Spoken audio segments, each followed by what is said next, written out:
slip your mind. Hey, walk around with your head up and your chest out. Be smart and let's go next week. You got me? Hey, who's out? All right, baby. They came to our house, baby. We on the best day from us from last year. They came to our house. Let's show them. Whose house? Whose house? Whose house? Whose house? We ready. We ready for y'all. We ready.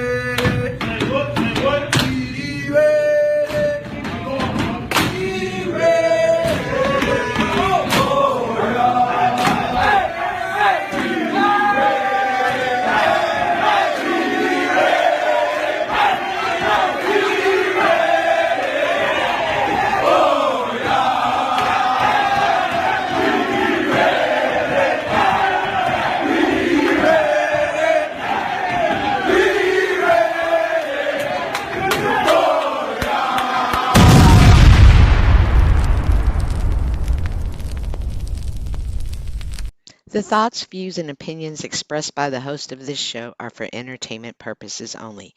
I repeat, this is not serious, this is not real. I am an untrained professional content creator who is freestyling this show. I do not encourage you to try this at home alone. Enjoy the show.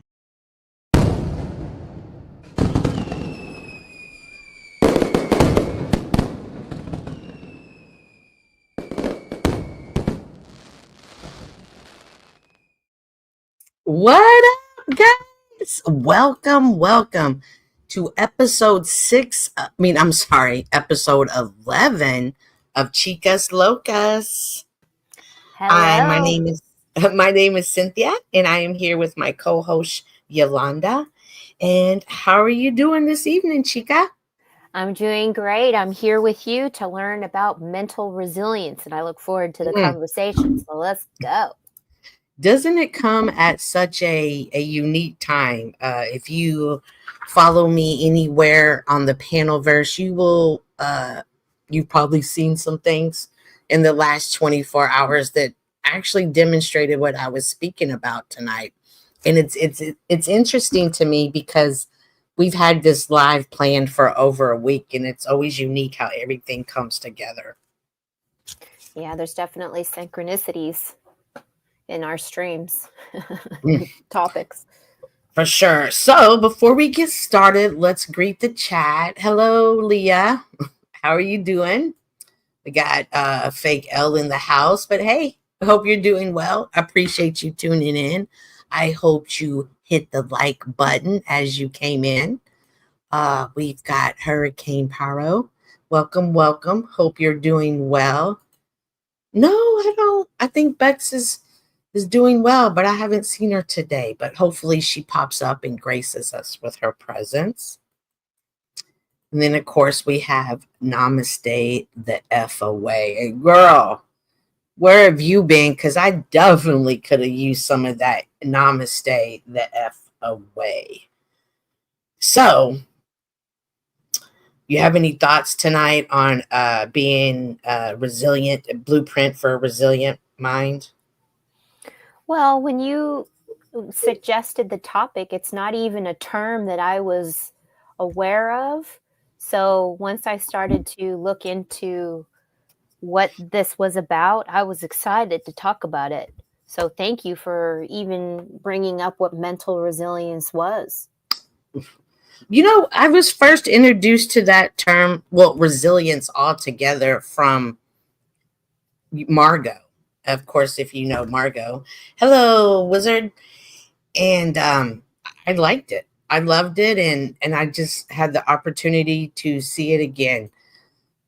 What up, crew? I need you to give me a way to contact you, crew. When I open up the link, if you want to come put it in the back chat. As you know, this is my show tonight, but I do need to be in contact with you. So as I was doing research for tonight, I came across a quote from a gentleman by the name of Marcus Aurelius. I have personally never heard of him until I started this research. Have you heard anything about him, or do you know anything about him? Marcus Aurelius is an emperor, I think, right? Mm-hmm.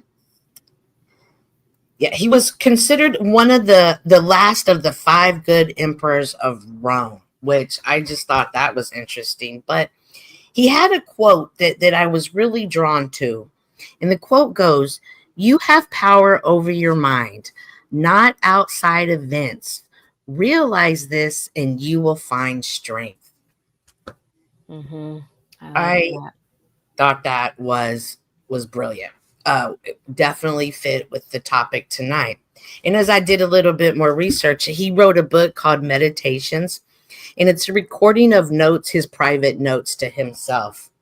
Like, bro, sometimes I started thinking, like, oh my gosh, what if one of my great grandkids finds one of my journals and publishes it someday? So I might need to start speaking a little bit more elegant. Like this could venture out into the world someday. But one of his beliefs is that there is a universal force, which is logos. It's running through and binding all things. Everything that happens in our life is good, and it is only our interpretation of the situation that deems it to be either bad or tragic. Yeah. Well, it's interesting that there's tragic, because like even for me today, I'm not just here as a voice behind the screen, but as someone who's lived through layers of trauma, and I've walked through, gosh, how do you say it? Like a fire of abuse. And, you know, we've all been buried under the weight of stress, and also carried the pressure of overwhelming responsibilities, whether it be in our careers or our personal lives. And I'm still standing, you know, and we're all surviving together, but growing stronger in ways I never thought possible. So I really am glad that we're talking about what mental resilience is and what you have to offer us on what you found out about it. Because I mean, this journey isn't easy, but it's something very powerful to learn about what mental resilience was and identifying what it was. And once I did start to look into it, I was on the right path. So thanks for pointing it out. You're welcome. Angela says her kids will probably just sell off my stuff. You know, I'm not going to lie. I've gone to thrift stores and I've bought in people's journals. And I was thinking, how did nobody keep this person's random journal? And it would be like a journal that they didn't like write throughout the whole journal, but a few pages here and there. And so again, in me and my wild imagination, because I fill my pages up, I can imagine my kids donating them and some author somewhere buying them and whatever. That's one of the tools that I've noticed that we talk about in our past streams and even in tonight's is the journaling is very helpful and beneficial in creating the mental resilience. I mean, when I read back in my journals, I see my patterns in it, and I reflect upon it, and I'm like, wow, I'm so glad I'm not in that space anymore. But what I learned from it. Well, tonight I definitely wanted to talk about this because, like you said, there's the weight of stress.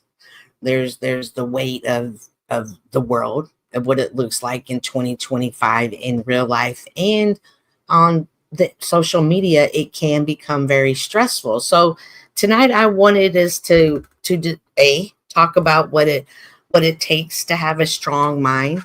Well, you can look at someone and you can see that if this is a person that goes to the gym, if they take care of their body, it's evident in the way that their appearance.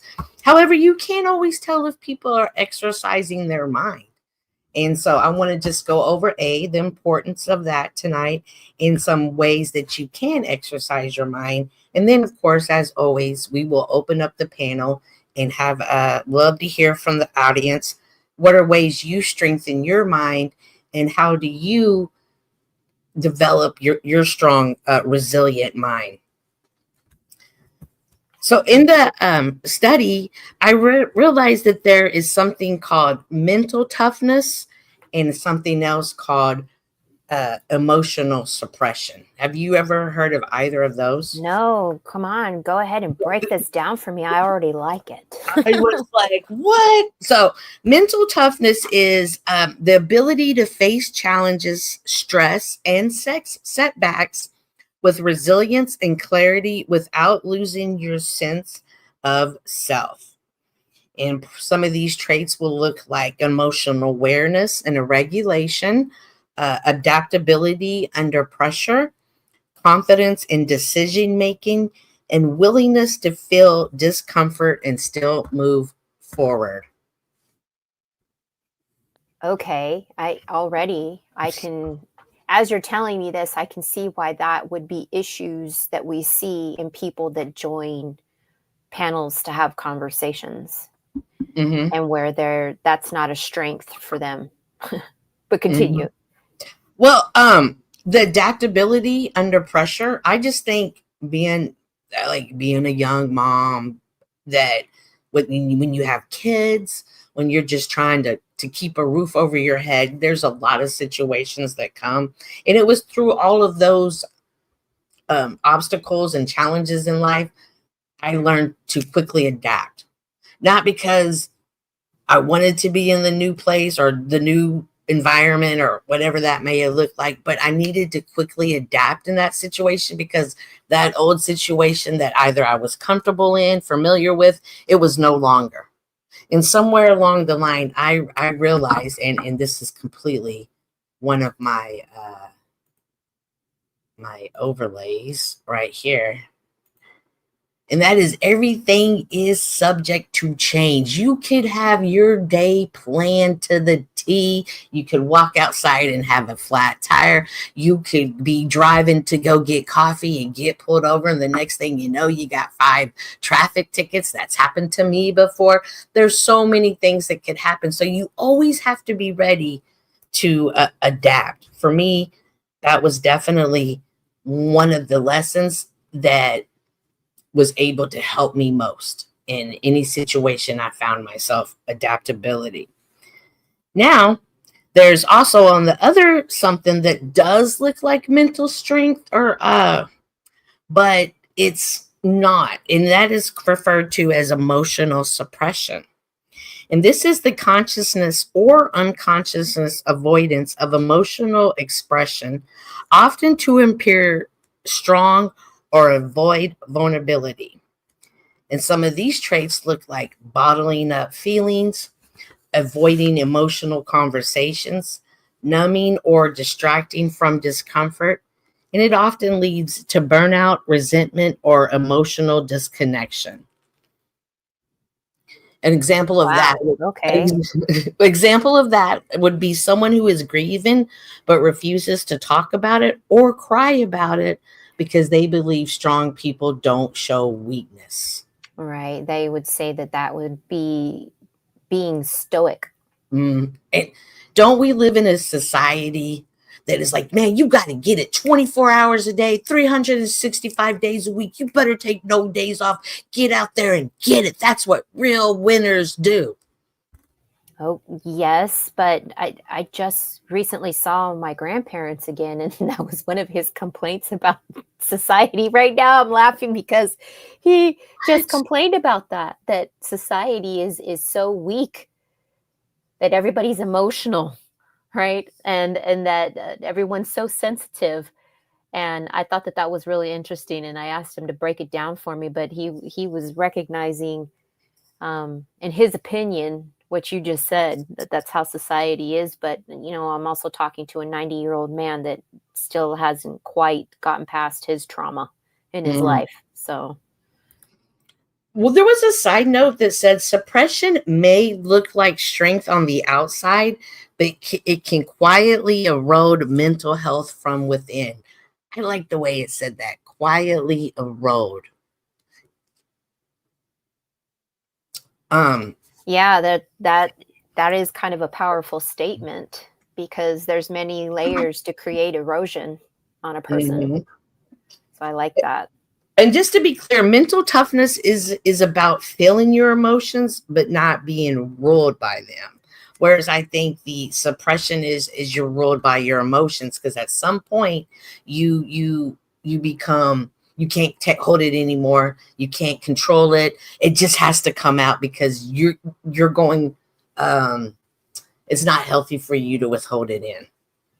Yeah, I used to do that a lot when I would get overwhelmed.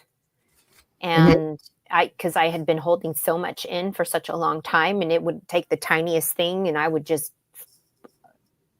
call it purging, or like diarrhea of the mouth. Mm. And, I can see that. Michael says suppression eventually just digs into the body and results in physical illness and diseases. Oh my gosh, Michael, it's like you're in my head. Get out of it now. Earlier when I was kind of going over this with Yolanda, I was like in my 20s. And if y'all think that I'm a feisty person now, you should have seen me in my 20s. And it wasn't uncommon for me to have interactions and disagreements and arguments with my significant other at the time. But I slowly started noticing, like, with every argument, I started looking older. Mhm. And I realized that being angry, getting angry over stuff that I couldn't control wasn't beneficial to me in my health and in my appearance. Like, it shows when I'm angry, it showed. And so that was something I really, and was it for vanity reasons? I'm like, bro, I don't need to be aging myself. That life will do that for me. So I like how Michael realized that, because it does result in physical. Yeah, I mean, for me, through the pain and in my experience, I discovered the power of looking into neuroplasticity, and the brain's amazing ability to rewire and to heal and to adapt to the new structure that I wanted to create for it. So, are you familiar with neuroplasticity by any chance? Because I've been using that in our conversations in the past, but are you familiar with neuroplasticity? No.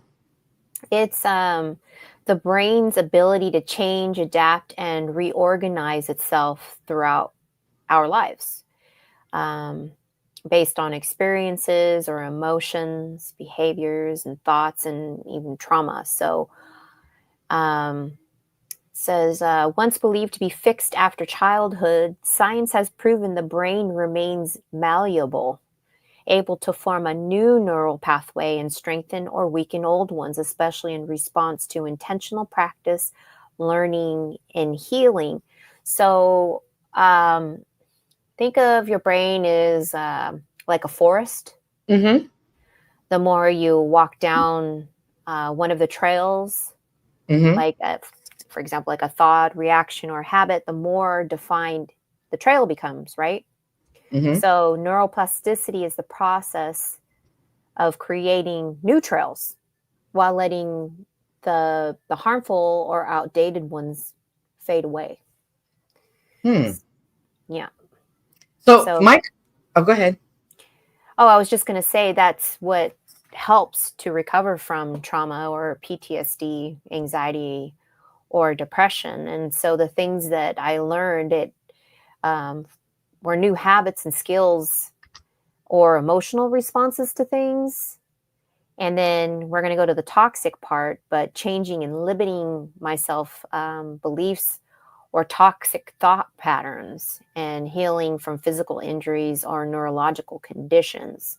So there's a lot to helping yourself to rewire your brain. I think this is why I want to have this conversation, especially in today's times when we can just pick up a phone and numb ourselves out, and that slowly, decreases our brain activity, as we were learning about on the last show. Michael says, "I'm not in your head. I just read a lot of the, what's that word? Neurobiology." Yes, of people. neurobiology. Is that similar to what you were just speaking of? That's neuroplasticity. So the neurobiology is the study of the brain. Oh, you need to hook up with the Ezra and how trauma shapes people and their relationships. Angela says that she's been eating a lot of organic vegetarian diet, and she hasn't been sick in over 20 years, and she hasn't seen a doctor. When we speak about the mind, I truly believe that the mind does have the ability, the capability, if it is strong and you control it and you don't allow these negative thoughts, these intrusive thoughts to overtake you, you can heal yourself. You can keep yourself healed. When I worked in the medical field, there was this lady who came in at one time. She was 93 years old. She actually walked into the room and she helped me make the bed. Like Angela, she hadn't been to the doctor in years and years and years and years. And her family made her go get a checkup. And so, of course, she went and she got the checkup. And they're like, oh, my God, this. We're going to check you in. That's how she ended up in the hospital room with me. She helped me make her bed. And by the next morning, she had passed away. And I feel like once her mind heard that all of these now diseases or ailments or whatever medical terminology the doctors used, I think that her mind was defeated. This is all, of course, just my mind working and processing things. But I do believe her mind was defeated and she just gave up. Well, you've got GT says, how would you create a new pathway practically? So I guess you have to recognize and interrupt your old patterns. So you'd have to notice your negative thoughts or your reactions or your self-talk. A good example would be like, I'm not good enough. Right? And you have to, let me see here, you'd have to pause and acknowledge them without judgment. So you'd have to, I'm saying you'd have to, but I guess I could suggest practice disrupting the patterns with the awareness that I see this thought, but I don't have to follow it anymore. And that's a really hard one because if you aren't happy with yourself and you've been telling yourself these terrible thoughts for most of your life, it really is not as easy to rewire and tell yourself to not think that way. A few streams ago, I had given suggestions on how to or maybe it was on mine. I think it was on one of my streams on different approaches on how to speak to yourself. You have to talk to yourself just like as you were encouraging a child who was learning something new. You know, you have to talk to yourself like that as well. You're absolutely right, because that does come up later when we talk about the practices, because you can practice and build a stronger mind. And you can replace with new empowering patterns of behavior. And you and I were talking about this earlier, which is not everybody recognizes what self-love is. Oh, indeed.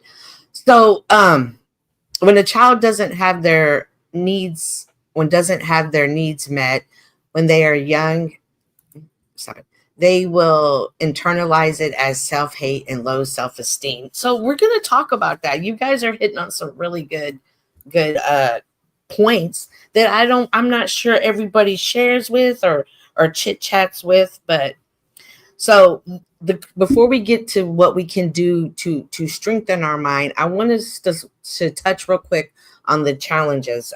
Yolanda's already, spoke of the weight of stress. There's also information overload. I'm seeing a lot of people be like, I'm on what do they call it? Like they have too much coming at them at one time, like sensory overload. I've never heard people really use that a lot, but they're like, I'm in sensory overload right now. Stop talking to me. And I was like, okay, But I think there's always a lot of things coming at people. Uh-oh, Wizard says bullshit. Uh-oh. Can't wait to see what oh, I think he's referring to Michael because Wizard has some good stories. There's also, like you were saying, the unresolved trauma and limiting beliefs. And there is also mental fatigue from constant decision making or caregiving. That is something that touched with me because I will take care of somebody else before I take care of myself. Right. That's why I mentioned earlier when I was doing a little bit of an intro about myself and my awareness to trauma and professional, personal, and my brain was overly stimulated and my body was exhausted and there wasn't good self-talk and the illness came. And once I started to do better self-talk and changed my eating habits and moving, to doing exercises and things like that, the body needs to do that. So like an example, and I gave one earlier, if somebody's always saying, I always fail, or I'm going to fail, instead of like every effort brings me closer to growth. So that would be a good example of how to change your self-talk and your self-doubt. Every effort brings me closer to growth. Is that what you said? Yeah. That's one thing that I tell myself. If I'm frustrated about something and I want to start doing that bad internal talk, and I wrote it down, every effort brings me closer to growth, instead of saying I always fail, because it changes the way that the neural networking of the brain reacts to the negative self-talk. And we live in a society that's always saying you can't teach an old dog new tricks. But I like the way you said that, because you can always make an effort, no matter how old you are. You can still make an effort, which means there's always still room for growth. The last challenge that I found was moments of doubt when sharing your truth. That's interesting. That was like, ooh, that's probably really, really hard on the internet, because we all know how the internet can be.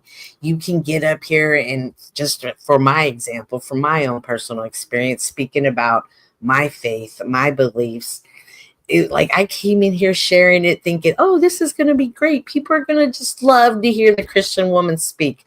Holy, that was not been the case. However, because of my mental strength, I never doubted when I was sharing the truth, but I can understand how people could start to share their story and begin to catch some do I say resilience or like resistance? Yeah. Resistance on it. And they could stop telling their truth, or they could even begin to doubt their truth. And that is why it's important, not only to the way that you self-talk to yourself, but the way you talk to others as well. I agree. I had a similar experience. I decided that I wasn't really going to tell anybody what my faith system was. I love to learn about all different types so that I have a better awareness to educate myself on these different belief systems. But I had watched what had happened to other people on here. And when I would share some of these thoughts, it was always an insult, right? Oh, here comes somebody that is doing new age talk. And they would go along with the other insults that followed through. And I'm thinking, none of this stuff is new age. It's all ancient wisdom that is found in all corners of the world.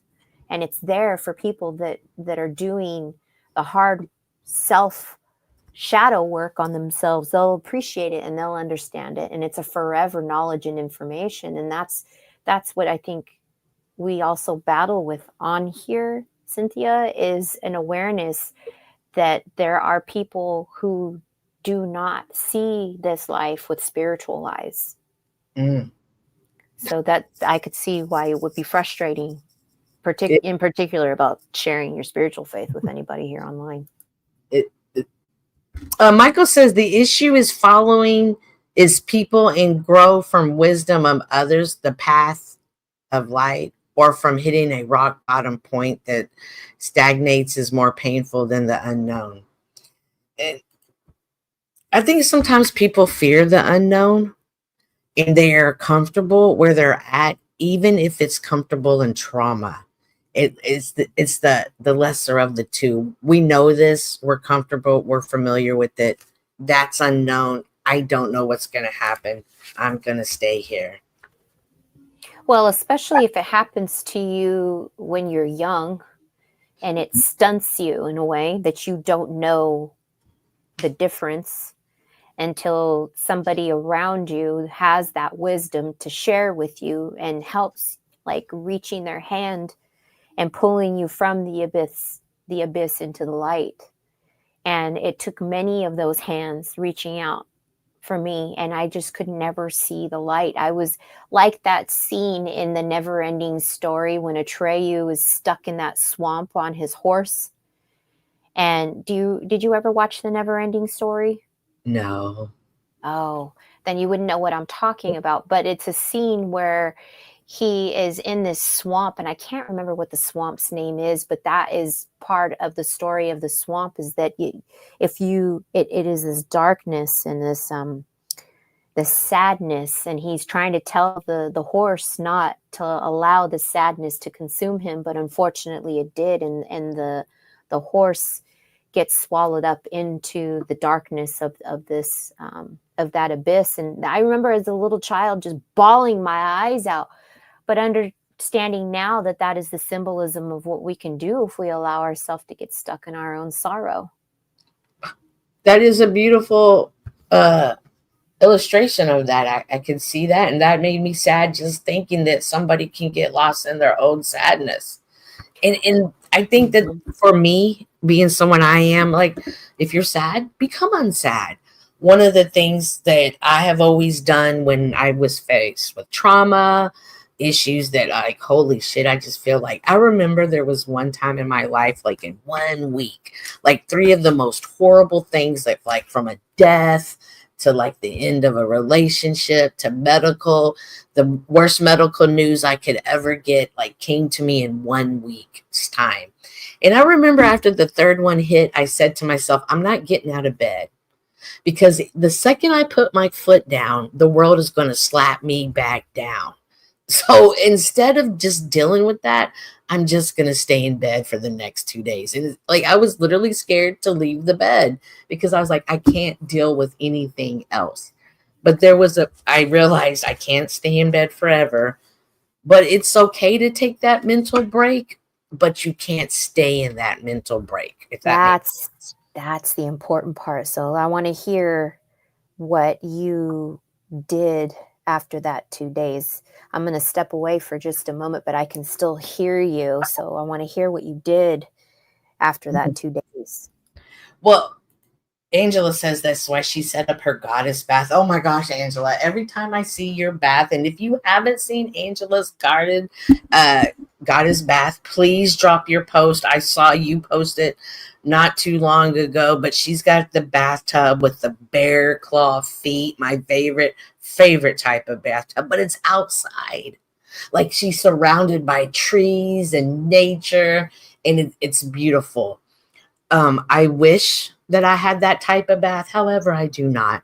But one of the things that one of my my techniques and my go-tos that I did when I was younger, and I would probably still do it now if I felt that need, is I would always limit my time on I could be sad or I could be angry. I would I had this little formula. Like, if I was with somebody for a year and we broke up, I could be sad for 1 week. It was like for every year I got to grieve for a week. And so I had a formula based on what the situation was going on, and I would allow myself a certain amount of time. I could yell, I could scream, I could break things, I could drive by your house and throw eggs at your house. Whatever felt like felt I could do it. I gave myself permission to do it, of course, as long as it wasn't breaking the law. And when that time was up, and I'm talking, I would say you had until Thursday at 5 p.m. But the second it hit 5:01, I had to turn all of that off and get to work and to what it is I still needed to do. Did I need to find a new place to live? Did I need whatever it needed to be done? That was the time it started. And at first, I would take whatever, how long I allowed myself, I would generally take that whole time up. But as the years went by, I'd give myself 3 weeks and I'd only need 10 days. I started realizing, but just giving myself that grace is what allowed me to get it all out, and I could move forward from that. I can't wait. Oh, I'm sorry. I didn't know you were back, but go ahead. No, I was listening in on you, but I think that is something really great that you can pass on to others, is just giving yourself small achievable goals instead of making it something that you can't really finish the task immediately. Because some people have these ideas of grandeur and they can't really commit to it because the idea is so big. Oh, but, yeah. You know, I think that's really great that you shared that. And I'm sure you've probably passed that on to your kids and your grandchildren now too. Absolutely. And even in now, like I've moved, I was telling someone earlier, I lived in one certain place for 17 years, knew that place like the back of my hand.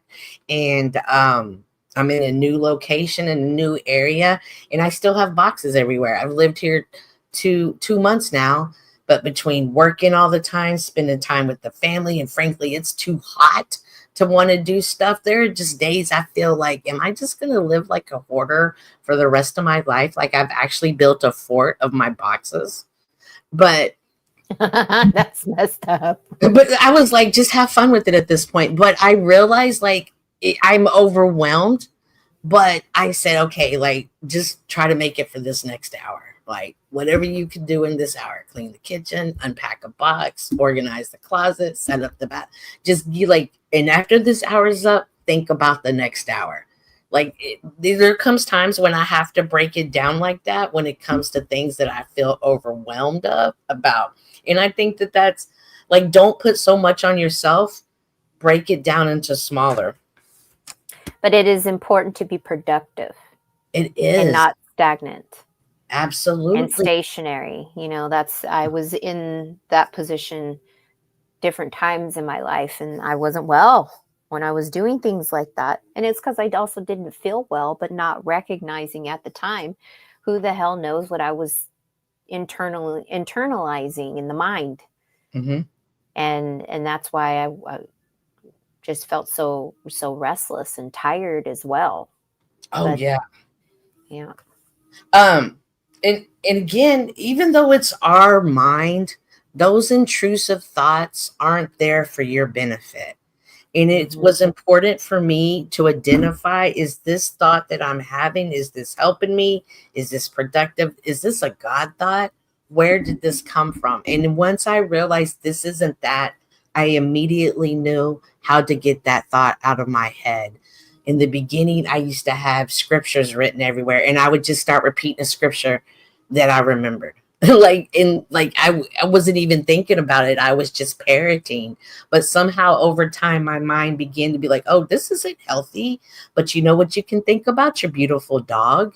You know, you can think about this beautiful tree. And I slowly but surely learned to recognize these thoughts and correct them. Because I learned your brain is not broken. So it's a living and breathing system, and it has the power to regenerate and rewire with the right support and the environment and your intentions for yourself. And I'm so glad that I've given myself that grace, that I'm stronger than my past and I'm wiser than my pain. And each day, you know, you rise and you rise again in hopes to, what is this new day going to bring me? What can I do with this day? My first thought's always, today's a good day to have a good day. So we definitely touched on a little bit of the practices, but I just want to go over these real quick. Practice mindfulness. This is something I've heard you speak about.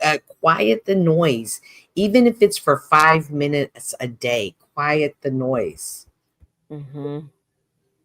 And be present in the moment. You know, there's so many times, and even now, I mean, I'm definitely not perfect. I could just like be sitting somewhere, even with my family or friends, and I could be thinking, I'd rather be at home Well, doing think about it this way, Cynthia. that. What if you're sitting in front of a pond Mm, and the stillness of a pond? mm-hmm. It's soothing and it's relaxing in comparison to sitting there when it's windy and you're watching the waters be really choppy. Mm-hmm. So we are, there's a huge percentage of us that is water. So calming and soothing and quieting the body, to me, makes sense that it would help you also quiet the mind. Mm-hmm. But just visualizing that calm, still pond, that's one of the things that I start off with when I'm trying to quiet the mind. I always start off with listening to the sounds, listening to the sounds of either my dogs. Like I used to have this dog that snored. And that was my favorite sound, was to hear him snore, because I always thought, I've given you such a good life that you can lay in bed without a care in the world and just take in the sounds. Another one is mindful breathing. And that's where you're going to focus on inhaling and exhaling. A lot of times I can see people start to hyperventilate and lose their breathing, their control of their breathing, and that's the worst. Well, that's something that I practice every night, especially every night before I go to sleep, but all throughout the day, because the way you breathe has a lot to do with how the body's going to function as well. Even how you breathe out of your nose and how you breathe out of your mouth, and even breathing out of one nostril in comparison to both. Breath work is really important. And so is humming along with it as well. It helps. Just think of like one of those bowls, those meditation bowls that you hit and you tap, and how it vibrates inside of the bowl. That's what we are. We're like an antenna. So the mindfulness of breathing and humming and sound is a big part of it. So I agree with you. Another one is body scan meditations.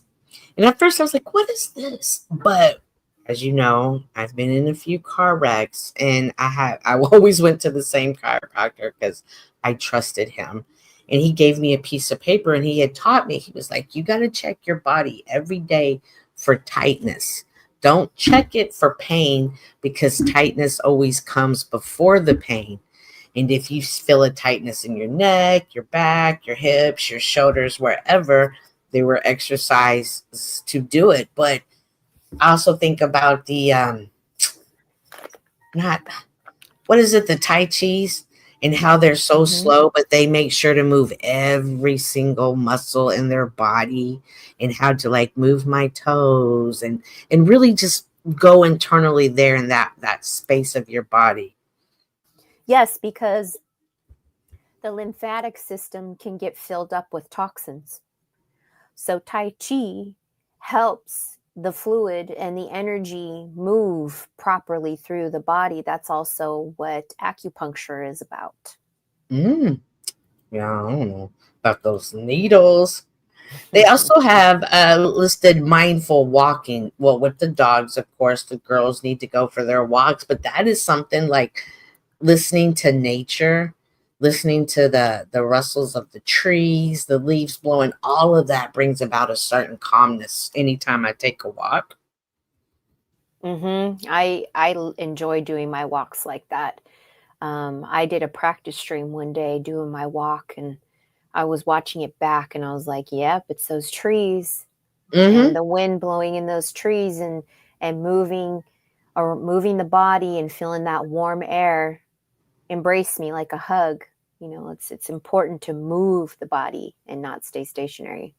when we talk about not getting lost in the darkness, like even stepping out in the light, that light can give you energy from the sun. Like that's a light source. I feel Mm-hmm. intuitively that the sun is this realm's soul. Mm. So I try to align myself and imagine that that's what it looks like inside of me, because when I've been in the most meditative state, I see that within myself. It is the most beautiful thing. And so I can't help but see it like, okay, so this is this realm's soul. And I tap into it. When I go for my annual checkup, because I'm not like Angela, I do go for my annual checkups like 3 years ago. But you have a reason to. So. Yeah. They told me my vitamin D was low, and they gave me a prescription for vitamin D pills or which ones I should take. And I remember thinking, I'm not taking that. I'm going to stop wearing sunscreen, and I'm going to spend more time out in the sun. Now people are like, oh my God, how can you go into the sun without the sunscreen? But I was like, no, like that sunscreen is hurting my vitamin D that I get naturally. So I did it. And of course, the next year I went back. They were like, oh, great, your vitamin D's up. Good. The pills are working. I was like, yeah. but didn't you work nights? Yes, I used to work nights. Yeah, because my brother has that problem and he works nights. So he started to learn that he has to get his ass up and go out into that sun as well. I like that, Keith. In Latin, the name for sun is sol. You are absolutely right. I never tied that together like that, even though in Spanish it's the same thing. But intuitively, I just recognized, and it felt like it was the soul of this realm. Another thing is sensory awareness. Choose one sense, either taste or sound, and focus fully on it. We were speaking of the trees. We're speaking of the birds. I swear the birds are talking like, oh my gosh, weather's about to get bad. Take off. Or the other day I went around and I could hear a lot of birds really upset. And I was like, these birds are upset. I wonder what's going on. And a cat was near their tree, and it was perched up like he was going to try to get one of them. So I do love to listen to that, but you can also think about food that you eat, like coffee, the smell of coffee, the taste of the coffee. When you eat a good steak, the smell. Like take all of those senses in and really just be present in that moment and realize what you're putting into your body, nourishing your body with. I mean, this weekend I was with family and we were celebrating birthdays and stuff, and it was barbecues and cakes. And we got barbecue this weekend. All of those delicious things, but I felt like shit a few days later.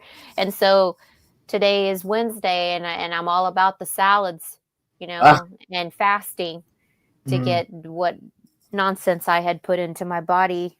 I could feel the difference, and I, had some pimples and stuff like that. And I'm like, okay, my body was so good at detoxing that type of stuff that I recognize that when you put something in it that it shouldn't be there, the body will tell you.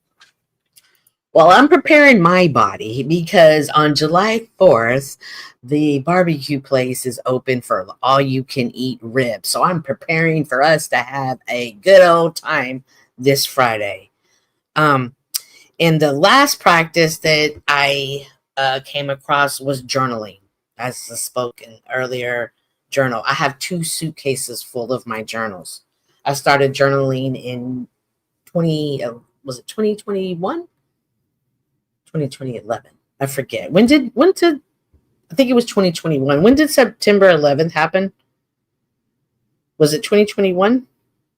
No, girl, 2001. Oh, 2001. I'm sorry. Well, yes. That's when I started journaling. And somewhere along the way, there was a fire in my apartments. But thankfully, my apartment did get burned.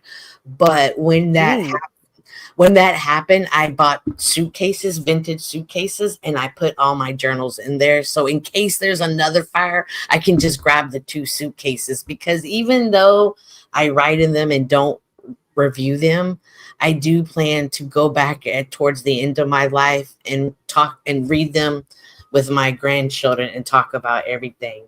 So, that's how you pass your history down. We just had that discussion when I saw my grandparents this weekend. My grandmother's way of journaling is photo albums and calendars, and that is our history, our family's history. And so my grandparents are up in age, and I hate to talk like this to them, but I'm like, have you really thought about which one of the family members will be the ones to receive the entire library, because that's the family's history. So that's good that you recognize that, and that you're also passing this down to your grandkids. Every once in a while, I'll pick up one and I'll just open up a page like, oh, look, it's November. What was I doing in November? And there's always a story, and I'm like, what was going on? Oh my God, close this.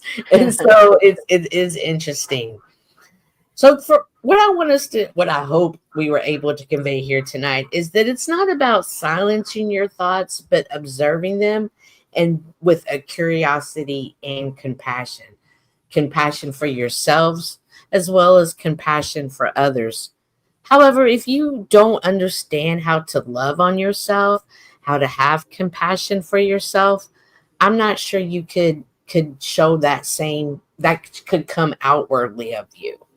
So please take the time to develop these skills, and then things are set and protect boundaries. We've talked about this the last couple of weeks. Boundaries I try to set on YouTube, boundaries I have in real life, and I call them my non-negotiables, and I'll never negotiate them. They're not even up for negotiation. And for me, this is my safe space, and this is how I am able to stay mentally strong. As we spoke about earlier, watch your inner dialogue. I like how Yolanda said every effort is bringing me closer to growth. Takeaway I can't with I'm learning, I'm developing. I'm going to master this. Nurture your mind with reading, learning, and surround yourself with voices that can elevate, like Chicas Locas. The first thing I do, because I always grab my phone first thing when I wake up, people are like, oh, that's a horrible habit, which it is. But the first thing I do is do my morning Sudoku. And I do feel like that is a way of waking up my mind for the day. I drink water. I go out and have at least 5 to 10 minutes of sunlight to wake up my body. And embrace discomfort. Again, I can't express to you that things will be uncomfortable in life, but it's okay. You're gonna come across the other side of it, and you're not gonna even be concerned about what's once was. NPC says, feed your mind with good thoughts. Absolutely. A lot of times when people see me, that they think, oh, Cindy likes confrontation. Cindy, she's very upfront and very aggressive with it. Like, she takes things head on. And this is something that came from my spiritual teachings of David and Goliath. I think that if you get something dealt with, again, it's dealt with, and I don't allow it to grow up earlier to grow up later in life, because this has always been a good message I used to teach my kids. Not dealing with the situation is dealing with the situation. So I think we will go ahead and open up the stream. If you guys would like to come up and either share with us some of the things that have helped you strengthen your mind, or even share with us things that perhaps maybe this is an area that I could really use some of that, and we could all work it out together. But please feel free to come on up. Yolanda, what are some things you have done? You've spoken about the your morning stretchings in the past. Mm-hmm. How I start my days. It's really important for me to start my days off with thanks and gratitude that I'm here. And mornings are hard for me. They are painful, and so it usually takes me a good 2 hours. So I do a lot of stretching, and I take my time. And a big part of it too is drinking lots of water. I drink lots of water, and then maybe 3 hours later, I'll make some fresh coffee. But as I'm doing that, I go outside and I get that sun, and I do breath work, and I do more stretching outside, and I either tune into some scripture or some really good music. Just acknowledging that that my temple needs a good frequency to start the day off, because I don't want to get myself into that negative. Oh yeah, and I also do a nice shower every day as well. And then at the end of the day, I like to soak in a nice warm bath as well. Have you ever heard of the Huberman method? And that is probably the big thing was taking a cold shower. Like, it has a whole thing. Like, you wake up, you drink water, you go outside, you do 90 minutes of work, then you do 30 minutes of exercise, and then you can eat. And then after you eat, you go take the cold shower. And I remember, like, I did it for a while, but it was always the cold shower was the hardest part of that for me. I've never done the cold shower part, but I do make sure that I go out there with shorts and a t-shirt on in the morning and do that type of cold. But I like a warm shower to help relax my muscles and stuff like that from the stiffness of being in bed so many hours. But I'm sure that there is some great connections to doing the cold. Hey, Wizard. How you girls doing? Pretty good. And yourself? I am well. I dropped a link to a video that I did a while back, and it goes to this part about strengthening your mind. Is I told you that's what my profiles are about. Is a journal to the public. I'm an open book, right? And we had our issues in the beginning, and we've been through those difficulties, and it's part of strengthening our minds as well as relationships with others, because we learn how to communicate with those. And that's the part about that growing. You know, even though we go through the bullshit, it's one of the things I speak about Jack, you know, with all the bullshit and animosity we've had towards each other, if we actually become good friends, it'll be one of the most solid relationships there would be. And that's because you go through those trials and tribulations. They do strengthen you. Let's go ahead and play it. And then I'll put the link also down in the chat. Yeah, and this is something I made. You said something about ClipchChamp. So I made it with ClipchChamp, and I know you'll see the humor in it. And I don't know if it's so much important to start it right away, but the 3 minute 15 second mark is where it actually starts. And then you got to watch it to the end, to the credits at the end, because that hopefully that'll show you how I tie everything together as this journal I'm telling you about. And see, these are like our YouTube channel is a journal as well. NPC talks about how he does that for his son, and my sons watch the channel, but they're always like, "What are you doing today?" That's how I do mine as well. I try to change my notes from my journaling and use it here with images and stuff as well. But that's how I see it as a digital journal.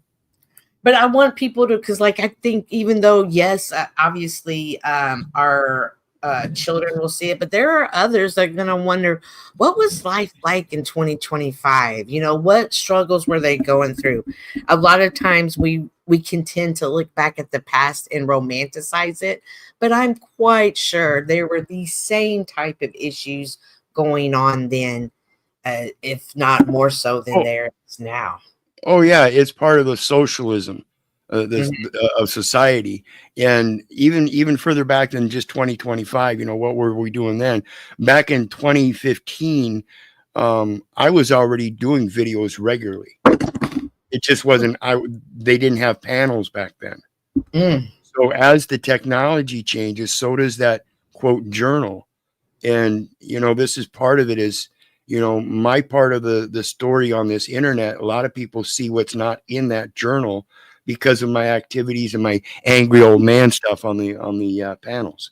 So again, that journal part is just my portrayal of myself that I want people to see. But people have seen those other sides of me, and that's why I say I've got to be that open book.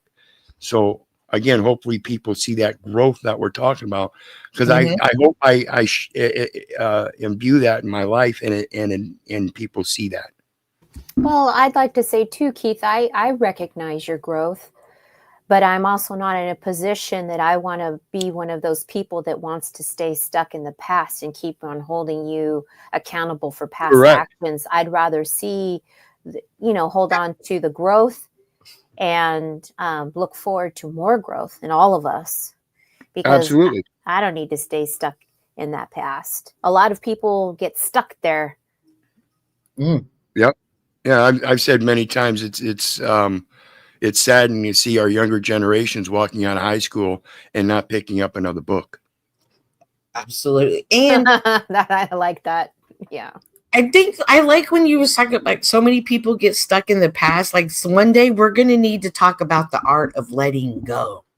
There was the other day I was on the panel with Flow State, and somebody who I had a situation with 4 years ago popped up, and I had completely I forgot about him. I forgot about the situation. I forgot about everything that we had going on. I had completely moved on and forgot about it.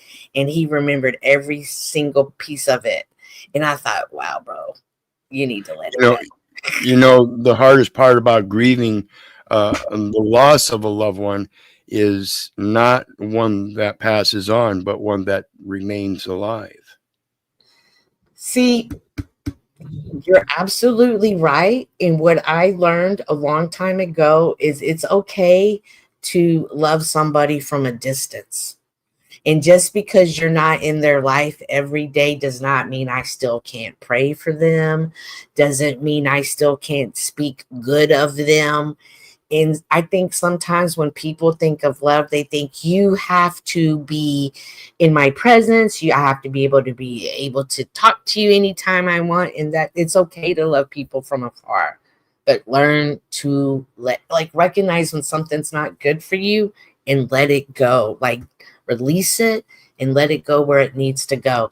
Welcome. Hey, Joe, good to see you. Blow our minds tonight, Cynthia. I need a distraction. Well, we're about to watch a video from Wizard that's going to blow our minds. Hold, please. Let me get a banner over before I...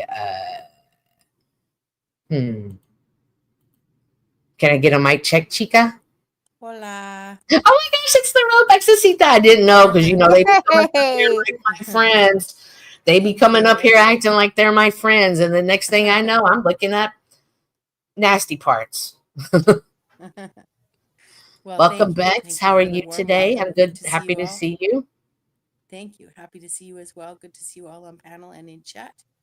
Awesome. Someone was asking about you earlier in the chat, actually. Oh, yeah? Yeah, they were like, is Bex here? So, yes, Bex is here. We're getting... Bex, your mic is just a little low. Oh, here, just a... Oh, Wizard, what link do you want me to drop for you? If you put it in the back chat, I'll make sure to drop it. Somebody's asking for your link. All right. And then let me put this as well. This is the video that we are watching. Well, that'll be the link itself. Oh, okay. Well, then let me drop that right here for everybody. All right. Do you want to add anything, Bex, before we started the video? No, that's great. Okay. I'm ready. I've been listening. Okay.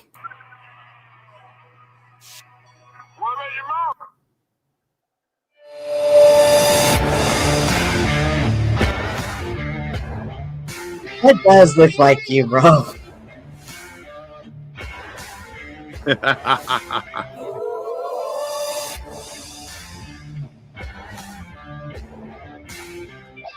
Chinchilla.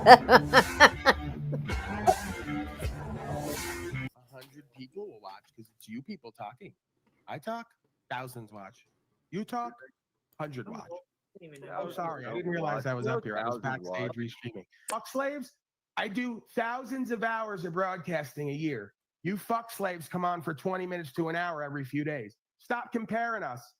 It's a whole different format. It's a whole different energy and experience. It's a whole different structure, a presentment, idea, the whole 9, right? I don't have a formalized official broadcast where I'm the expert bringing on a guest to reveal the truth of how to save everyone from themselves. Different format. Dude, do you realize we never got to breaking slave news with all this nonsense? All right, give me the final word. I'm out of here. We'll be back tomorrow, as always, 7 days a week, 1 p.m. DT, on or about, if not around 2, somewhere in that area.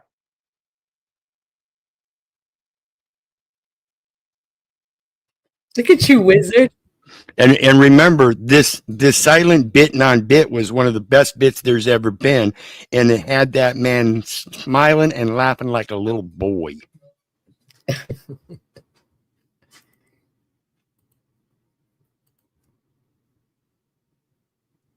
And I'm still picking up some sign language here and there. Not as much as I'd like, but once I get time to devote to it, I'll learn some more.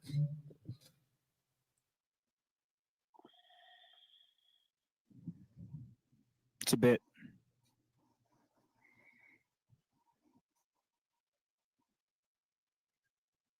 Hey, dumbass.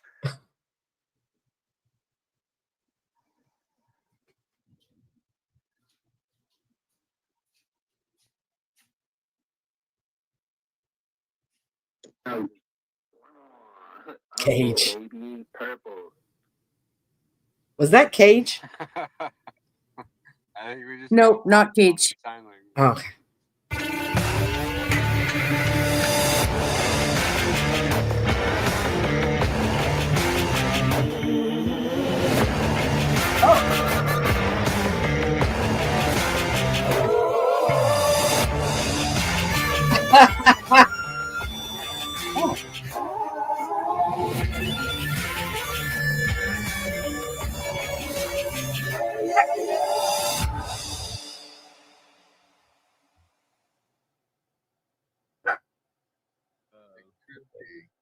This is where it all began, baby. This experience I'm living, I'm doing my best to explain. Where's Jesse?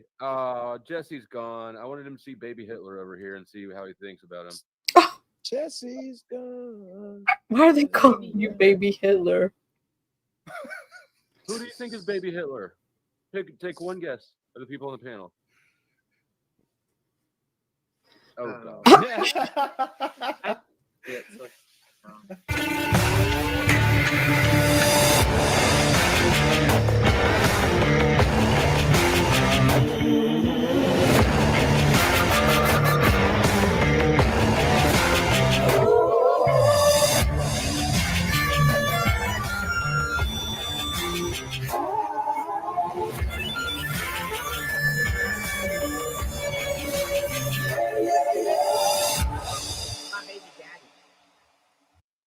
What is Senator Shortbus? Heckle Bus is your baby daddy? Mm-hmm. How's your energy doing, Jack? That's fucked up. What? I sent him, she asked for his link, and then I was like, sure, I'll get it to you. And I didn't get it to her. And then she texts me and she's like, I really want that link. And I sent it to her, Flo. So who's going live next? Because I feel like Blessings and grace. Charlie Chapchin, blessings and grace. Who'd have thought little Paulie boy from the short bus and the special ed class. Man, you look so much healthier, Wizard. Like, we could sit here and we could, like, when you are truly taking care of your mind, your body will show. On drugs. Absolutely. Never really a steady friend group, if you could imagine that. Always moving around different school districts, and I don't play well with others. Is Me either, Paul. Rap that I've gotten. That's what they tell me. From humble, torturous, suffering beginnings to blessings and grace, consciousness, awareness, discernment, unconditional love with conditional trust and respect, of course. Almost has to be that way. But it feels good to be me at this time. Can't stress that enough to remind myself, thankful and grateful. Stay faithful. Stay the course. Stay in your purpose and meaning. Stay disciplined in the sense of not just giving who and what you are away needlessly. Needy and wanton, codependent, attached. We nurture this power, this peace, this inspiration within self, and we give that away. Here, day to day, there has to be a bit of a isolation. I agree. Yeah, and that's the isolation is you got to get away from this internet for a while and have your own time. Mm-hmm. The alone time. A lot of people can't spend time alone. That has always amazed me. People who cannot sit home alone. Yep. And hey, guys, make sure you hit that Hitler that button. I mean, yeah, hit that button. Awesome. Famous silent. movie. Do you see what they're doing though, Paul? They're such terrible. Do you see what they're doing? Do you see what they're doing though, Paul? Do you see what they're doing though, Paul? Do you see what they're doing though, Paul? So I'll never do a bit or be part of a bit. He's been doing this for 3 days. You see, he was giggling and laughing like a little boy. Yeah. Well, I mean, it'll be nice to you guys crack us up. You know, Do it. Sorry. Go ahead. No, go ahead. I turned it down for you. No, I just think it's really interesting to see the dynamics that all of us are pretty much saying the same things to one another to help us be better people. In terms of conversation, anyways, and how to do better at communication. So, I really think laughter is such a healing thing. I don't know how it is, but if you can laugh at yourself, I mean, it's not good to laugh at others, but learn to laugh at yourself and make people laugh. It's such a like. Well, that's one of the points of this particular bit on bit. When I decided I didn't want to be part of those bit on bits, is because I recognize those bit on bits as trying to tear people down, then wanting to try to build them up. No, I don't see it that way. Y'all remember Gilda Radner from Saturday Night Live? I loved her. I absolutely loved her. And I was watching a documentary, and of course, when she was fighting her own battle with cancer, she said that the thing that healed her was going back and watching all of her old Saturday Night Live episodes. And I thought how beautiful that is, that you can create content, that you can put something out there that not only heals others, but will heal yourself as well. Max Extreme, I can't believe you're here. All the commotion you've Yes, I'll never do a bit or be part of a bit. He's been doing this for 3 days. For 3 days, he's been doing this.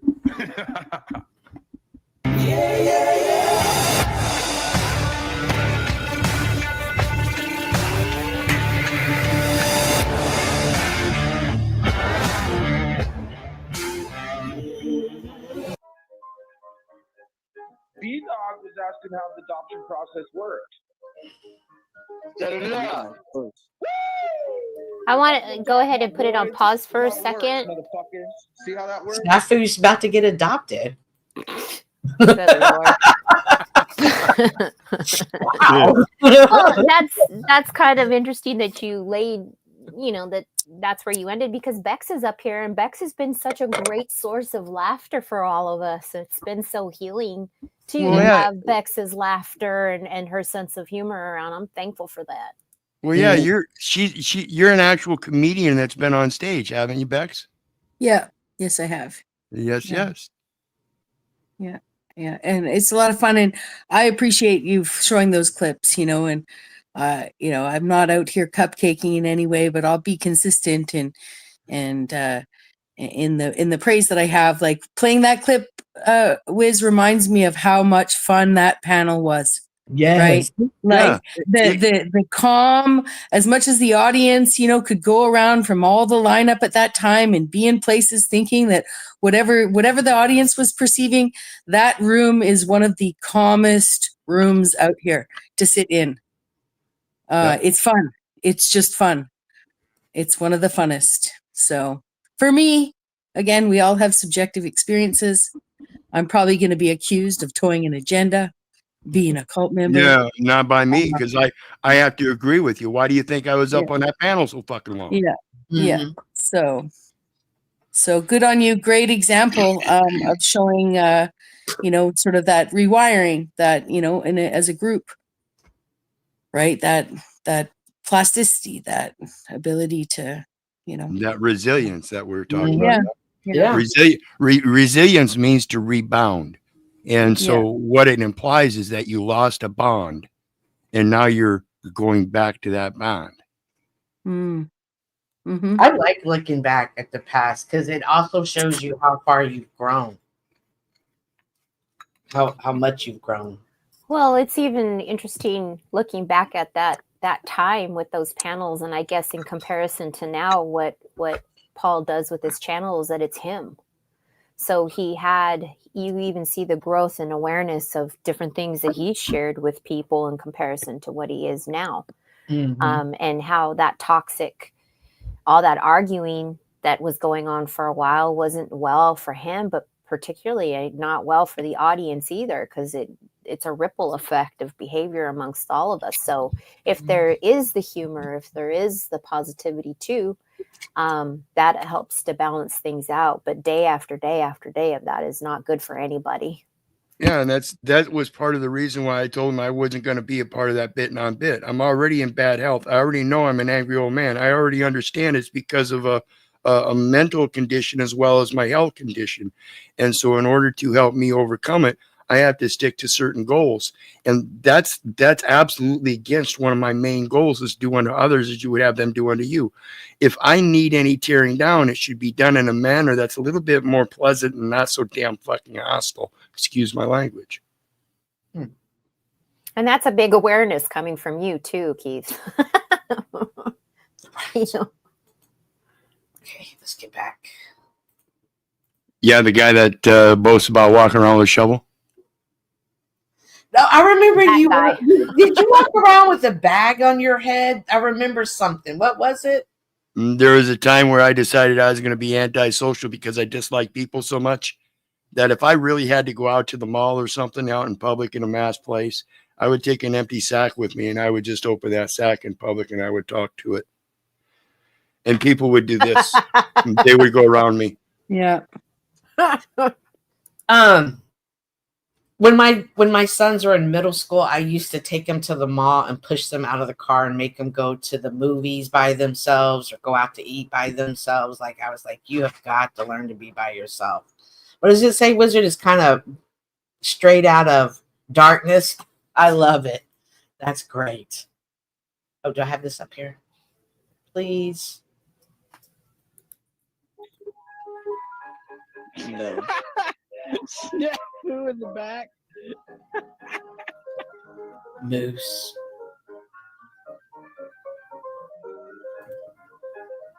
Remember Ian? Tell a friend to come out. Oh wait, it better not be a Luna Tommy or fucking Flow State or one of them host state. All right, Snafu Snaps. Maybe at some point, I mean, I can't even imagine that I would even entertain this idea. I'm a glutton for punishment. We'll have to see what your skills and abilities are and what your willingness is. Presuming you're not creating any value to get the things you need in the meantime. We may have to take care of Snafu Snaps, Charlie Chapchin. I take care of him. I mean, give him a piece of land and a tent and tell him, you know, well wishes, right? Best of luck. Whatever you can come up with and create or co-create, whatever you can be involved in. We know we were not going to put him on hash oil detail. That didn't go well last time.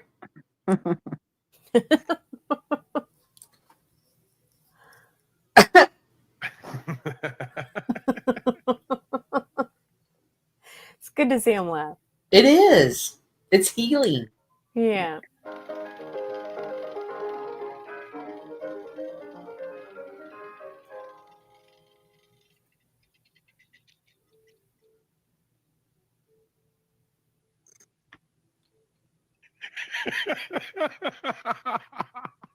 You're always going to sleep, Wizard.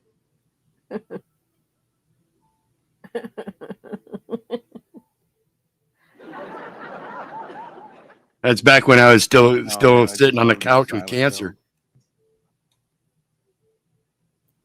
It's quite a sight to behold. The confusion of the folks who lack discernment. As if, you know. You know what though? It's the person behind that character. I know the person playing. Here you go. And I know that brick wall, and that's why I don't bring her up. Playing. So you could understand that. Yeah, I think that's it. You can't separate the character from Wizard. Well, because I still see Wizard. You don't understand how much this character was so anti-American and so anti-system. Point and nod, Wizard. Shake it, like give the big nod while he says that. I mean, there's a reason why Wizard reflects and resonates with this character. It's not just a dumb, like, I picked this character, I picked this hair. It's this is Wizard at full Wizard, but good Wizard. Appreciate it and really enjoy it. But when he ends it, he has to slick that hair.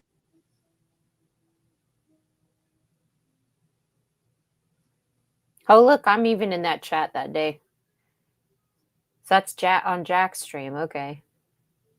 Hair over and do the full spear hand. Hello. No, this like, is his end it on metaverse. full This is it, camera. Tommy. He's stuck. We know him as the Wizard is dying, is dead today. Wizard, No, your Wizard is reborn. Oh, thank you. Hut.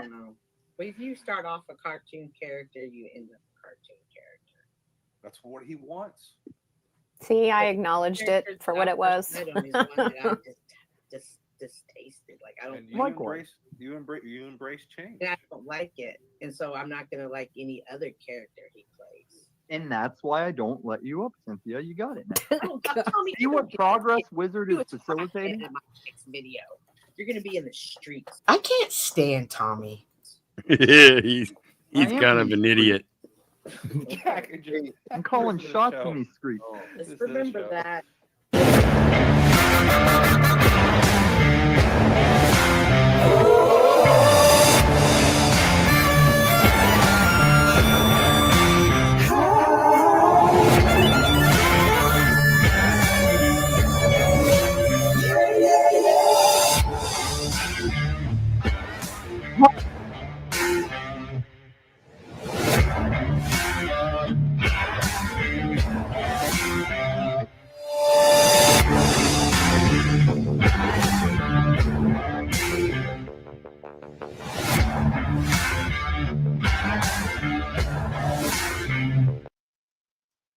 I like how every one of your people were a different. I was just gonna say that.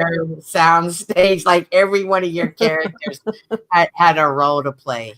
Way to incorporate the multiple personalities. See, and that's what I think people need to comprehend is that you have what's known as potentiary powers.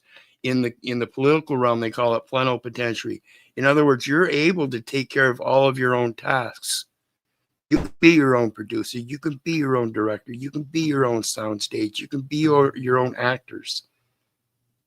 I'm my own hype man. And so in that, when you hear this psychology thing about personality disorder, people have to comprehend you have multiple personalities already. You just have to know how to put them in order. Are you going to be the dad first and protect your mother, your wife and children, despite the fact that you're currently a boss? In other words, while you're wearing that boss hat in the personality of a boss, are you going to fuck up your job and not be able to produce and protect for your woman and child? Or do you have to be a legitimate boss in good faith and fair dealings to make sure you maintain that employment?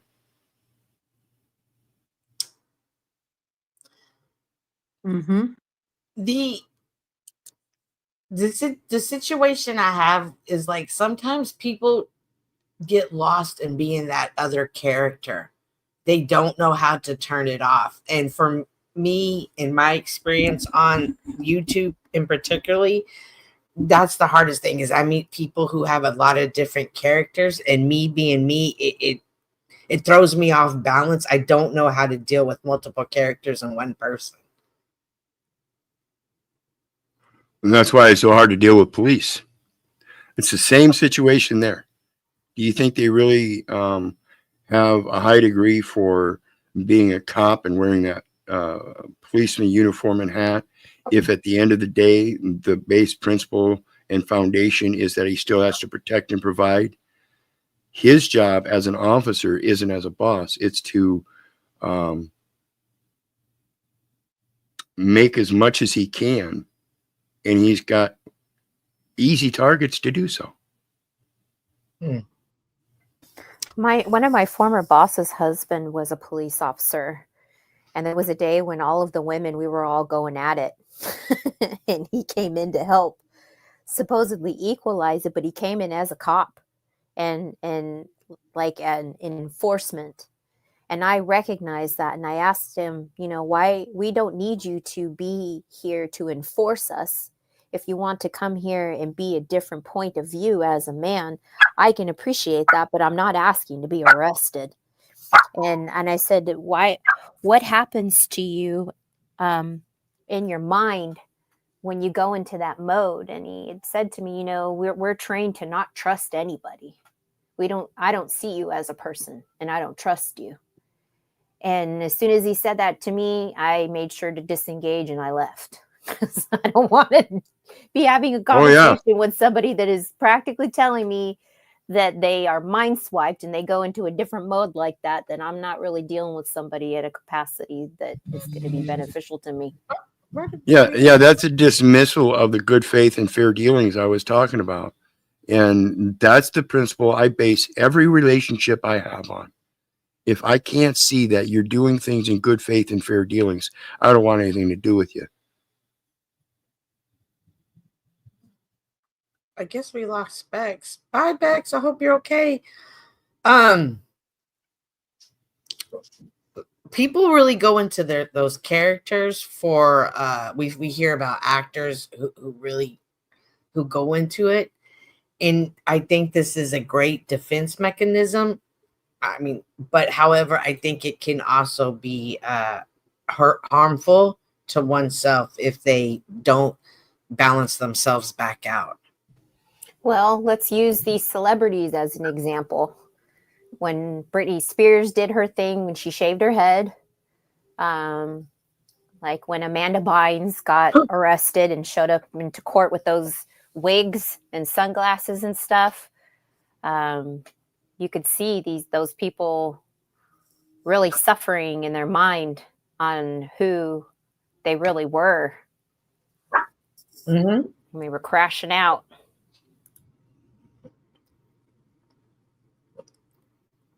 It's always good to have always keep someone around. Like I have friends from middle school just so they can always remind me of the stupid things I did whenever I start thinking I'm too big for my britches, as my daddy would say. Yeah, my cousins and my siblings are good for that. I know Wizard, I forget what panel we were on, but I know that you were showing us pictures of the mushrooms and how you spent time out in the wilderness. I want to say it was for months, correct? Yeah, I was up in the Appalachian Mountains for 7 months in a tent. In that solo time, could you pinpoint something that you thought was your best healing? Would it be nature? Was it the solitude? Was it the animals? The realization at one point, I hiked a lot of trails up cliffs and stuff, and there was one called Frankenstein's Cliff. And it was the most extraordinary place that I'd seen, because once I got to it, it was the epitome of being on top of the world. You ever see a movie where they show a scene of off in the distance of a man, and he's kind of tiny, but the rest of the world around is humongous mountains, and he's on the very top peak of the top one. You have a picture, didn't you? I've He's seen got a video. Yeah, I've seen Yeah, that I've video. seen that. Yeah, that's the beginning. That's my intro video. And when you look out and around at the rest of the mountains and stuff, you know that you're exactly where you're meant to be. No matter where you're at, on top of the mountain or down in the valley, the world around you is yours. I also did a video that says, talking about homeless. How could anyone actually be homeless if they really took into consideration that this is your home? This is what you have dominion on. And that brings every issue in your life to a matter of necessity of life and not a commercial event. A lot of people lose these homes through mortgage fraud. And that's one of the reasons I do what I do with this law research. It all comes down to the definitions and stuff. And when I was just going to recognize that. That's what you gentlemen have been trying to show us, the legal lawful, and what the difference is in that language.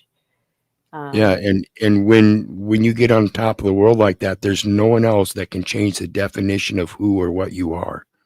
That's when I realized I wasn't that noun.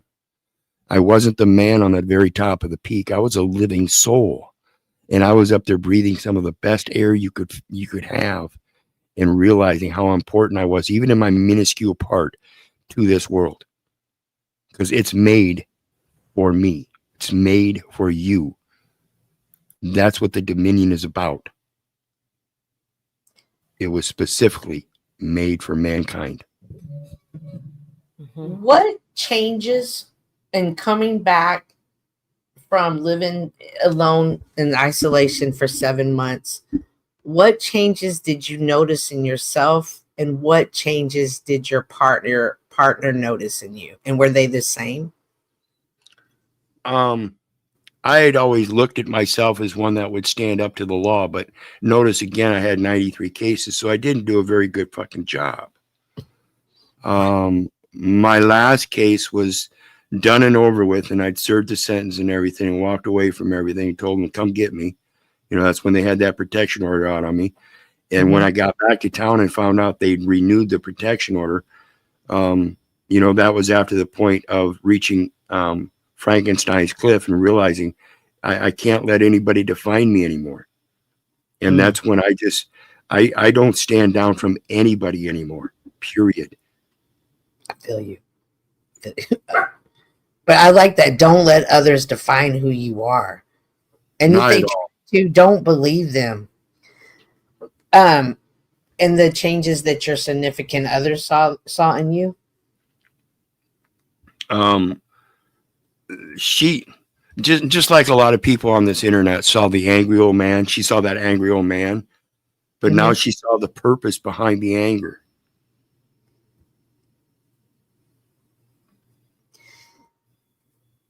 If I ask you anything you don't want to answer, please feel free to tell me. You've spoken in your past about your situations of adoption and your experience with your birth mother. I assume from that there was trauma. How old were you when you realized I need to deal with this trauma, and how did you Was it the isolation, or was there a combination of things? Well, yeah, there's all kinds of combinations. And when it comes to the isolation, even though I wasn't actually, quote, isolated, there was an isolation aspect in that I was a child of 4 brothers and sisters, me being the middle child, making 5. So my dad came from a large family, German background, 13 brothers and sisters. My mom came from a Scottish background, another family with a large family. Had 7 brothers and sisters, so we had 8 and 14. And out of 22 aunts and uncles, not a one of us took any of us in. So the adoption system at that time, being new and everything, understand this is the adoption system just started in the 60s. And otherwise, before that, it was done by family members.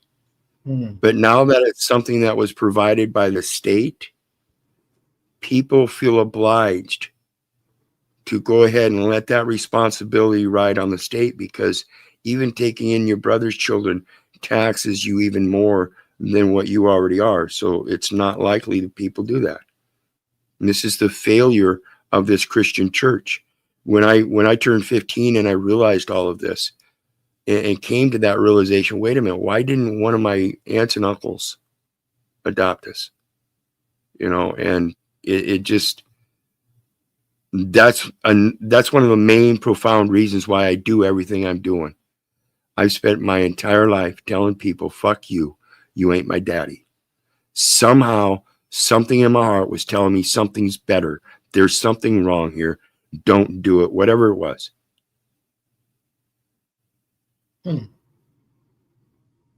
So when it comes to the trauma, it's like I said earlier, detaching from the family while they're still alive, losing your lost ones while you're still alive.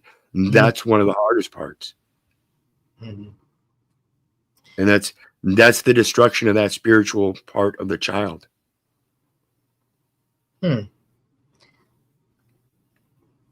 Do you look at it back now, and do you realize, like you were saying, it's better for you?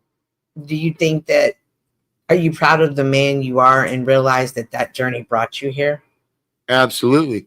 If I'd have been spoon fed, I'd probably remain one of the bitch ass slaves. It's only because of the things that I've been through that I understand the concept of that identity, know thyself. And again, like I said, I'll stand down to no man. Show me where I have to have an identification. Now, let's put it this way.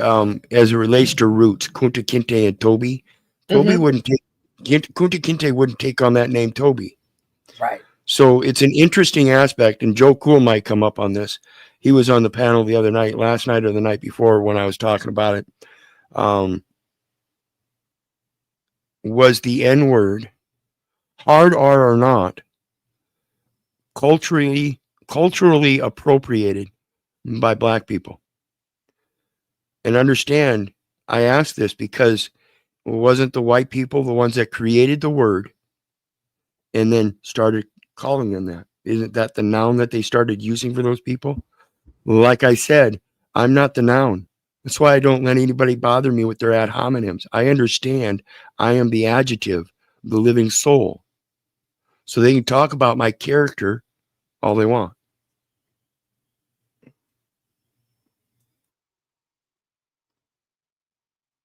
Very insightful. How old were you? Was this in your youth, your 20s, your 30s? For what? That particular with the what?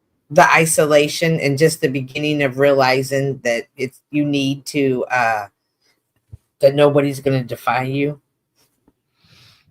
Yeah, that was when I was 15, and interestingly enough, my adoptive mom, that's when they kicked me out because I decided I was going to quit the church. And one of the issues was that she didn't understand my behavior, which maybe I didn't either, but she accused me of being immature like the friends I hang out with. So, and of course, me understanding and coming to the realization of that, you know, these people really don't care for me. Man. I told her I wasn't going to go to church. It wasn't up to her anymore. You're not going to make me go to church.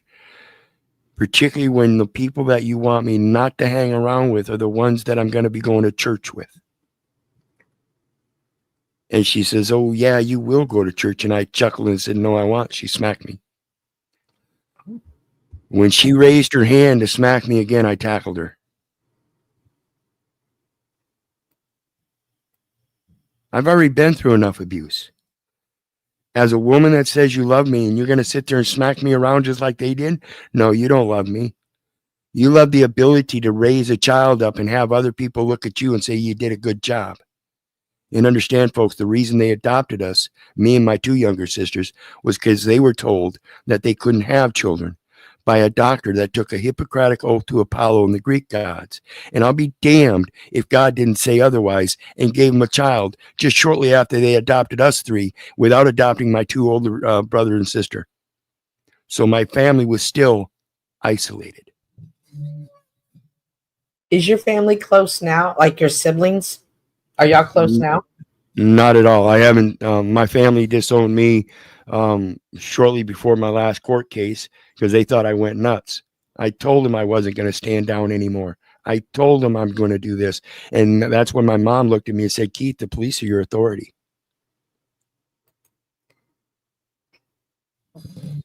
Do you envision the day that y'all will be connected again?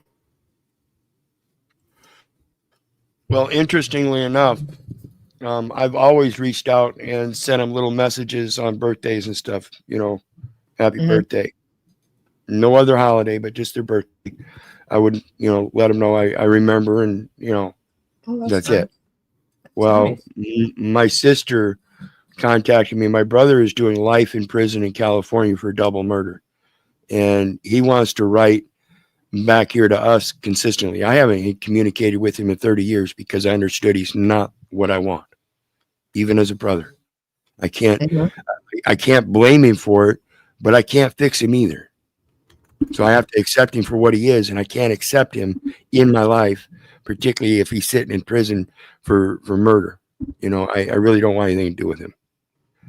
And so detachment in my life to the people that supposedly love me and that I was supposed to love has been very easy.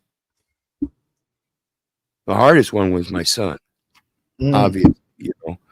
But even that, even as hard as it was, it doesn't affect me the way that you might think today. You know, I'm not going to sit here and cry about it. I understand, and this is one of the precepts why another spiritual change was, in order to try to grow myself, I look for the positive aspects in other people.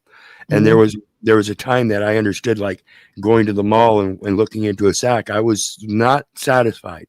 So I had this rather odd look on my face all the time, and I wanted to learn how to smile. So I started trying to imitate everybody's smile. And that's all it took. It's interesting you say that because I had to learn how to smile too. I didn't realize, like, I just thought that was natural. But when I saw a dentist teaching another person how to smile, I asked them to teach me too. And then I thought about it. I was like, you really have to learn how to smile. And I think these are little things that people don't even realize. They think there's something wrong with them because they don't smile. We don't talk about we were taught to smile. Bex, Yolanda, do y'all have anything? Well, talking about the smile, I look back at the different stages of my life through those childhood school pictures and knowing exactly what that smile, what I was going through based on that smile and those photos.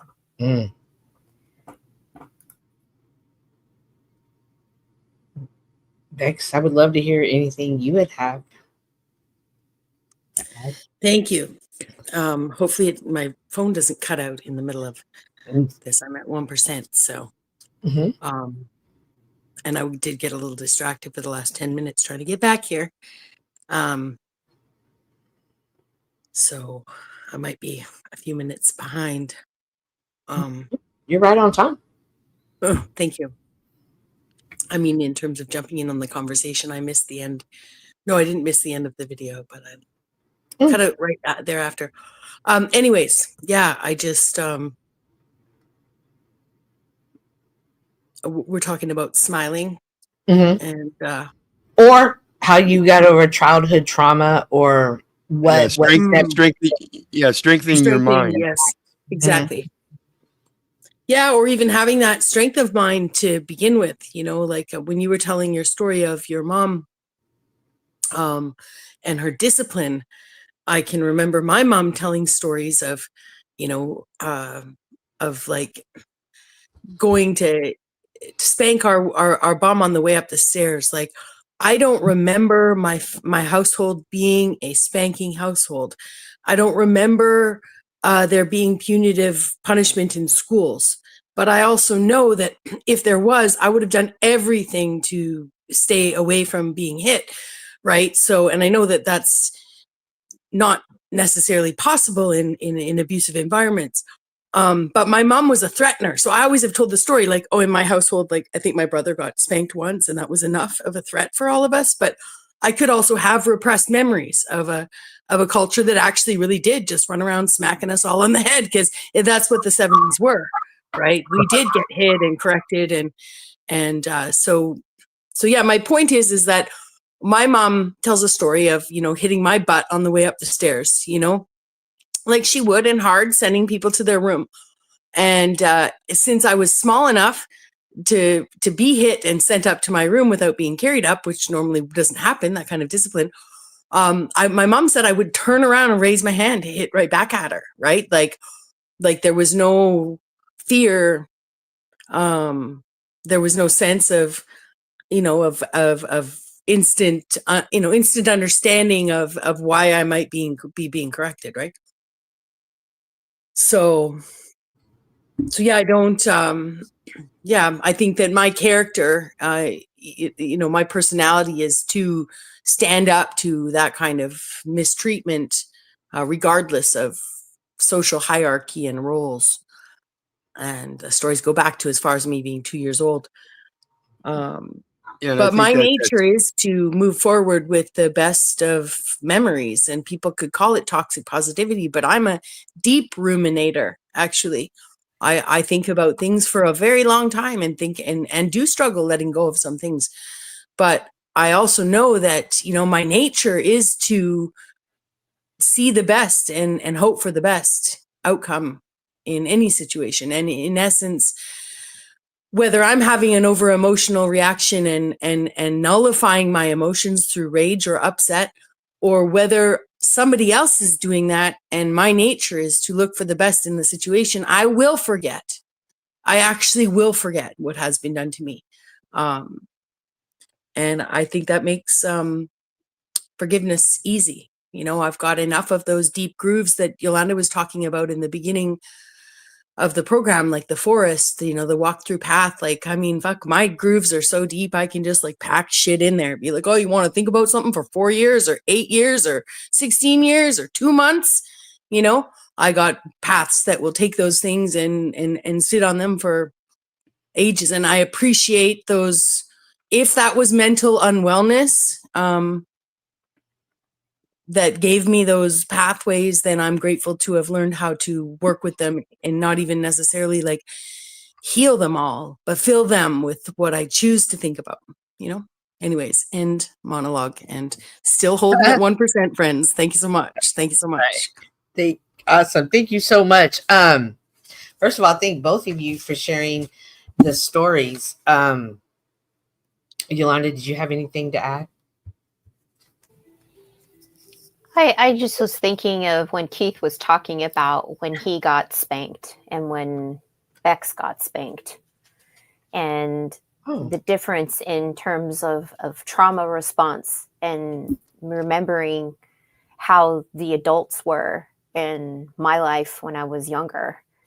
And when I was a child, I was the one that it took once, maybe twice, for me to get punished, and I didn't want that same punishment again.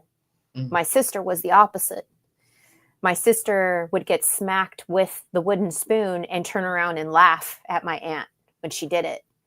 And I was always confused, like, why would you do that? It's going to make it worse for you. But listening to these other stories, you know, like my sister had that type of defiance and resilience in her when she was younger.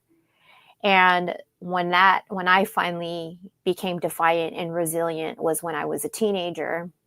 And my dad was so angry at me over a family argument and my truth that he smacked me. I think I was 17 years old. He smacked me with the force of a man hitting another man. And I almost passed out from how intense the hit was across my face. And when I came to, I looked at him, and at that point, it was that moment for me when I had said, I am not taking anything from any of you anymore, ever again. And I moved out at 17. So just interesting, the mental resilience that I didn't recognize that I had at that time, but being reminded of it, listening to Keith and to Bex just now, that I had those tools at the time, but I had completely suppressed them, and just remembering them now. But I'm glad where I'm at now, like Bex was saying earlier, my roots are deep rooted. Those paths are long and deep. And I am thankful for my journey and where I'm at today. Thank you for sharing. The one thing that kind of I see in all of our stories is that at some point we all went through this spiritual battle. I want to remind the audience and others who watch later that sometimes when you see a person that you think is strong, or they're so brave, or they're so resilient, nobody becomes that strong without being in battles. And sometimes it's hard to see battles as a good thing, to see them as something that is necessary for our growth and our wisdom. And like Marcus Aurelio was saying earlier, it's only our interpretation that does define it as tragic or bad. I want, if you take anything away from the stream tonight, I want you to start realizing that things don't happen to you, that they happen for you. And perhaps this could help you start with your healing journey, whomever you may be. Yeah, and remember, it is that mindset, because the thought that went through my head when I was diagnosed with cancer wasn't oh my God, I'm going to die. Not at all. Oh. I remained in the mindset that I know cancer can be beat, so I'm just going to do what I do and do my research. I prepared for death. I prepared for death. What does that say? What is that? I'm sorry. Is that ganja? Nope. Duramectin. It's an ivermectin paste. What's that? Today they use it for many things. Many people confuse it as a veterinary medication, when in fact it's also used on people for scabies. I've had that before. And so you can take ivermectin, and they found that it crosses medicinal properties, and they believe it will help you be cancer free. Well, they didn't give me anything like that. I just suffered. We'll talk about that behind the scenes, Cynthia, because I'm being very careful right now. But yes, let's have a conversation about that. About the medicine or the scabies? Yes, about the medicine, not the scabies, girl, not the scabies. Girl, I don't even want to remember that time. And then when he said, like, oh, that came back in my head. All right, well then I will make sure to Bex left. Thank you so much, Bex, for coming in, but it happened to end right at time. As you audience knows, Yolanda and I only like to go 2 hours. That is the boundaries we have set for our show and for our balance. I first and foremost want to appreciate Wizard and Bex for coming up. Wizard, before I put you backstage, do you have any final words? I just dropped a link in the back chat. That's a veterinary guy that uses ivermectin, and he's got a dosage and everything for dogs. You can just kind of upgrade that dosage if that's something that you're thinking about. And again, do your own research. Don't let Be anybody blessed. find you. All right, I'm putting you backstage. Just stay right there. You're going backstage, okay? Awesome, Yolanda. I can't believe it. Girl, do you know we've done this for 3 months now? What? 3 months? Yes, Great because number. we're episode 11, and we missed that 1 week with technical difficulties. Yes. Wow. Then I'm impressed. We've done it quarterly. We have finished a quarter of our agenda of building our podcast and bringing in awareness and conversations that promote healing. So thank you for taking this journey with me, Yolanda, and thank you for taking it with me, audience. Do you have any final words before I put you backstage? Let me see here. Do I have any final words? Let me think. Just a reminder, resilience isn't about breaking. It's about learning how to rebuild stronger, wiser, and let me think, with deeper compassion for ourselves and others. So thank you for reminding us and bringing us to the awareness of resilience. Thank you. I appreciate it. I love how our topics like somehow always come together from real life experiences, but it always gives me a good foundation for where I need to continue on with my journey. So thank you. Same here. Thank you. Have a good night. Wow, audience. I can't believe we're down episode 11. It's amazing. I hope you guys enjoyed the show, and I hope you hit the like button as well. And just to recap, I want you to strengthen your mind, to remember to be aware of yourself, to be in the present moment. Don't hesitate to spend time alone. I'm trying to fumble through my notes here. Set boundaries, and listen, this is for myself. I've learned how to say no. And at first I'd be like, no, I can't help you today because I'm so overwhelmed with da da da da da, and it's gonna throw me off. And it's now to the point, hey, do you think you can do da da this weekend? No. And they're like, wow, but don't be afraid to say no. Please put yourself first. Watch your inner dialogue. Replace I can't with I am. Learning, and like Yolanda suggested, every effort is bringing me closer to growth. Nurture your mind. Spend time in solitude. I'm not saying go spend a whole entire evening alone if you've never been alone. Start with 5 minutes. Be aware of reading for 5 minutes. Me personally, I like to do Sudokus. Surround yourself with voices that can elevate. Make sure y'all turn on the notification so Wednesday nights you can tune in to Cynthia and Yolanda. Embrace discomfort. This is the one that I notice a lot of people have a harder time with.